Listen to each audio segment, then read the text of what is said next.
இப்போ ஐடெல் தரப்புல இருந்து ஒரு ஃபோன் வந்து லான்ச் பண்ணியிருக்காங்க. A100ன்னு ஒரு ஃபோன் வந்து லான்ச் பண்ணியிருக்காங்க. இது வந்து ஒரு 4G ஃபோன் தான், கண்டிப்பாக தெரிஞ்சுக்கோங்க. இதோட பிரைஸ்ன்னு பார்க்கும்போது 6800 வந்து 3GB RAM வாங்கிக்கலாம். 4GB RAM வேணும்னா 7500 கொடுத்து வாங்கிக்கலாம். இந்த ஃபோன் வந்து நம்ம தளபதி மொபைல்ஸ்ல அவைலபிள் தான். சரிங்களா? மொத்தம் 3 கலரு, டைட்டேனியம் கலரு, அதுக்கப்புறம் கிரீன் கலரு, பிளாக் கலரு, 3 கலருக்கு கொடுத்துருக்காங்க. 3 கலர் உங்களுக்கு எது பிடிச்சிருக்கோ கண்டிப்பாக வாங்கி ட்ரை பண்ணுங்க. டிசைன் வந்து பேக் சைடு போடுறேன் பாருங்க, அப்படியே வந்து OnePlus போனை பார்த்த மாதிரியே இருக்கும். நீங்க OnePlusல 13s, OnePlusல 15 வாங்கியிருந்தீங்கன்னா கண்டிப்பா உங்களுக்கு இதுக்கும் அதுக்கும் எந்த டிஃபரெண்ட்டுமே இருக்காது. அப்படியே வந்து டிசைனை வந்து காப்பி பண்ணி பேஸ்ட் பண்ணி வச்சிருக்காங்க.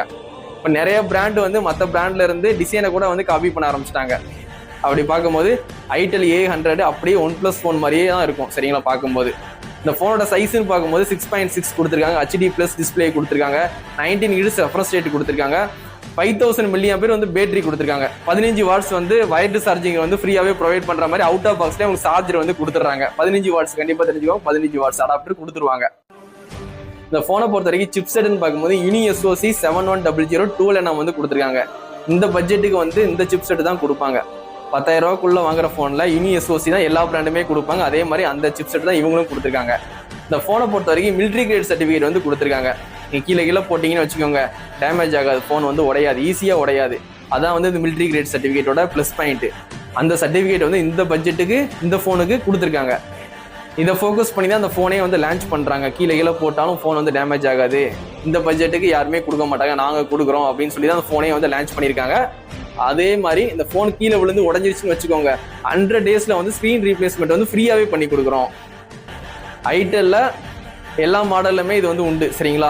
ஆண்ட்ராய்டில் ஐடெல் பிராண்ட்ல மட்டும் தான். சரிங்களா? மற்ற பிராண்ட்ல வந்து 100 days ஸ்கிரீன் ரீப்ளேஸ்மெண்ட் கிடையாது. ஐடெல்ல எல்லா மாடலுமே ஸ்கிரீன் ரீப்ளேஸ்மெண்ட் வந்து உண்டு. கண்டிப்பா இதையும் தெரிஞ்சுக்கோங்க.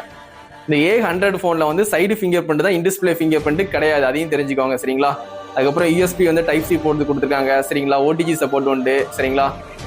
அதுக்கப்புறம் இந்த போனை பொறுத்த வரைக்கும் கேமரான்னு பார்க்கும்போது பிரைமரி கேமரா வந்து 8 மெகாபிக்சல் கொடுத்துருக்காங்க. 1080p 13fps வரைக்கும் நீ வீடியோ ஷூட் பண்ணிக்கலாம். செல்ஃபி கேமராவும் 8 மெகாபிக்சல் கொடுத்துருக்காங்க. அப்போ உங்களுக்கு வந்து ஃப்ரண்ட்டும் சரி பேக்கும் சரி 8 மெகாபிக்சல் கொடுத்துருக்காங்க. ஓரளவுக்கு வந்து டீசெண்டா இருக்கு. போட்டோகிராஃபியை பொறுத்த வரைக்கும் ரொம்ப வந்து சொதப்பல. இந்த பட்ஜெட்டுக்கு ஓரளவுக்கு டீசெண்டா வந்து பெர்ஃபார்மன்ஸ் பண்ணுது கேமரா வைஸ்ல. சரிங்களா? சரி, இந்த போனை பொறுத்த வரைக்கும் IP ரேட்டிங் பார்க்கும்போது IP65 கொடுத்துருக்காங்க. இந்த பட்ஜெட்டுக்கு IP65 கொடுத்துருக்காங்க. சரிங்களா? இந்த போன் வந்து எதுக்கு வாங்கலாம்னா, கீழே போட்டாலும் போன் வந்து டேமேஜ் ஆகாது, மிலிட்ரி கிரேட் சர்டிஃபிகேட் கொடுத்துருக்காங்க. உங்களுக்கு பார்க்கும்போது அப்படியே OnePlus போனை பார்த்த மாதிரியே இருக்கும். டிசைன்ல வந்து ரொம்ப ப்ரீமியமா இருக்கு. அதுக்காண்டி இந்த போனை வந்து கண்டிப்பா வாங்கலாம். இதோட பட்ஜெட்னு பார்க்கும்போது ரொம்ப ரொம்ப கம்மி தான். 6800 தான். சரிங்களா? வெறும் 6800 தான். சரிங்களா? ஆனால் 4G ஃபோன். சரிங்களா? இந்த ஃபோன் வேணும்னா கண்டிப்பா தளபதி மொபைல்ஸ்ல வந்து கண்டிப்பா பர்ச்சேஸ் பண்ணிக்கோங்க. கண்டிப்பா சப்போர்ட் பண்ணுங்க.